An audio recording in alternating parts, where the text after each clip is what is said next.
Hi friends, இன்றைக்கி லஞ்சுக்கு மீன் குழம்பு தான் செய்ய போகிறேன். குழம்பு வீட்டில் இருந்ததால் நான் மீனை ஆஞ்சி ஃப்ரிட்ஜில் வச்சுட்டேன். நல்லா க்ளீன் பண்ணிவிட்டு அதை இன்றைக்கி எடுத்து நல்லா தண்ணி ஊற்றிக்கிறேன். அதை கொஞ்சம் ஐஸ் எல்லாம் நல்லா கரைஞ்சி வரணும். மீன் குழம்பு செஞ்சாலே புளி கொஞ்சம் அதிகமாக சேர்த்துக்கணும். மீன் குழம்புல புளிப்பு அதிகமாக இருந்துச்சுன்னா சுவையாக இருக்கும். சாதத்துக்கு உல வைக்காமலே நான் அரிசியை களைஞ்சி அடுப்பில் வச்சுக்கிறேன். நான் டைரெக்டாக அரிசியை களைஞ்சி அடுப்பில் வச்சு சாதம் வடிச்சிடுவேன். பச்சரிசி மட்டும் நம்ம தண்ணியை கொதிக்க வச்சு தான் செய்யணும். ஏன்னா பச்சரிசியை டைரெக்டாக வடிக்கும்போது அது அப்படியே பொங்கல் மாதிரி ஆகிடும், சொத சொதன்னு. குழம்புக்கு ஒரு 4 தக்காளி, ஒரு 5-6 வெங்காயம் உரித்து போட்டுக்கிறேன். எனக்கு லஞ்ச் அவர் வந்தாலே என்ன சமைக்கிறதுன்ட்டு ஒரே தலைவலியாக இருக்கும். இன்றைக்கி மீன் இருந்ததால் நான் தப்பிச்சிட்டேன். மீன் குழம்பு செஞ்சிடலான்ட்டு ஒரு மிக்ஸி ஜாரில் வெங்காயம், தக்காளி, தேங்காய், மிளகு, ஜீரகம் நைஸாக அரைச்சி வச்சுக்கிட்டேன். புளி ஊறினதும் நல்லா கரைச்சி ஒரு 5-6 தடவை வடிகட்டிக்கிட்டேன். புளியில் உள்ள ஓடுலாம் அப்போ தான் க்ளீன் ஆகும். இதுக்குன்னே புளி வடிகட்டி இருக்குது, நான் அதை எடுக்கலை. நீங்கள் அந்த மாதிரி இருந்தால் வடிகட்டிக்கங்க. நைட்டு தூங்கும்போதே இந்த குழம்பு செஞ்சிடலாம் மறுநாள்னுட்டு நான் படுத்து தூங்குவேன். மறுநாள் ஏஞ்சதும் எனக்கு ஒரு பொருள் இல்லைனாலும் அப்படியே அப்செட் ஆகிடும். அதை விட்டுட்டு மறுபடியும் என்ன செய்யலான்ட்டு இப்படியே தான் எனக்கு பொழுது போயிடும்.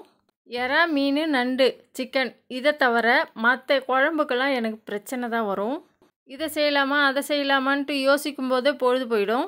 எங்கள் வீட்டில் என் பொண்ணும் சரி பையனும் சரி 2 பேருக்குமே மீன் குழம்பு பிடிக்காது. இருந்தாலும் நம்மளுக்கு மறுநாளுக்கும் தேவைப்படும்ன்ட்டு நான் வச்சிடுவேன். பசங்களுக்கு ஏதாச்சும் முட்டை பொரியல் இந்த மாதிரி அது விருப்பப்பட்டதை நான் செஞ்சு கொடுத்துருவேன். அதே போல் தான் இன்றைக்கி என் பையனுக்கு முட்டை பொரித்து சாதத்தில் கிளறி கொடுத்துட்டேன். குழம்புல போட்ட மாங்காயை வச்சு தொட்டு சாப்பிட்டான்.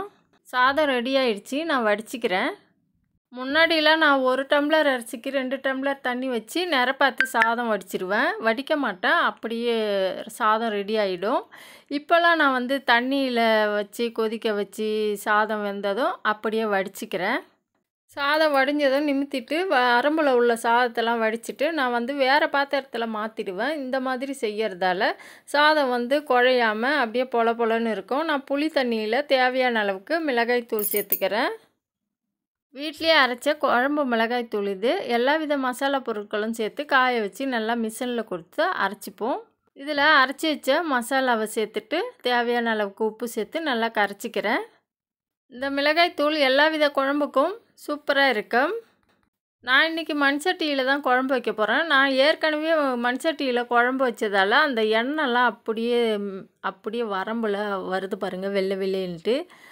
அதே மாதிரி எண்ணெய் சூடானதும் 1 ஸ்பூன் வெந்தயம் வெடிக்க விட்டுட்டு வெங்காயம் தக்காளியை வதக்கிக்கிறேன். வெங்காயம் தக்காளி அரை பக்குவம் வெந்தால் போதும். ஏன்னா வெங்காயத்தோட மனம் அப்போ தான் அந்த குழம்புல கூடும். இல்லை 1 கொத்து அளவுக்கு கருவேப்பிலை சேர்த்துக்கலாம். இதையும் வதக்கிட்டு நம்ம கரைச்சி வச்சுருக்கிற குழம்பை இதில் சேர்த்துக்க போகிறோம். எப்போவுமே மீன் குழம்புனாலே மண்சட்டியில் தான் வைக்குவாங்க. எனக்கு இந்த 1 மாதத்துக்கு முன்னாடி தான் இந்த மண்சட்டி வாங்கினேன். பழக்கிறதுக்காக கஞ்சி தண்ணி ஊற்றி, அதாவது சாதம் வடித்த தண்ணி அதை சூடாக இதில் ஊற்றி ஒரு 10 நாளைக்கு நான் வச்சுட்டேன். இப்படி தான் மண்சட்டியெல்லாம் பழக்கணும். நான் சாதத்தை வேறு ஒரு பாத்திரத்தில் மாற்றிக்கிறேன். மூடிட்டு ஒரு 1/4 மணி நேரத்துக்கு பிறகு நம்ம அந்த சாதத்தில் உள்ள தட்டை தலைக்கீழாக வடித்தோன்னா அதில் உள்ள வேர்வை தண்ணியெலாம் எட்ட வந்துடும். அந்த மாதிரி 2 தடவை செஞ்சுடுங்க. அந்த வேர்வை தண்ணியெலாம் பட்டு சாதம் ஒரு மாதிரி ஆகிடும். குழம்பு நல்லா கொதித்ததும் நான் மீனை சேர்த்துக்கிறேன். மீனை சேர்த்துட்டு நல்லா கரண்டியால் கிளறி விடுங்க. அதாவது மீன் போட்ட உடனே தான் இந்த மாதிரி கரண்டியால் கிளற முடியும். மற்றபடி வெந்துடுச்சுன்னா கரண்டியால் கிளற முடியாது. மீன் போட்டு 5 நிமிஷம் மீடியம் தீயில் கொதிக்க வச்சதும் அதில் ஒரு 5-6 பச்சை மிளகாய் நறுக்கி சேர்த்துக்கிறேன். கொஞ்சமாக கருவேப்பிலை சேர்த்துக்கிறேன். இது அவ்வளோதான்.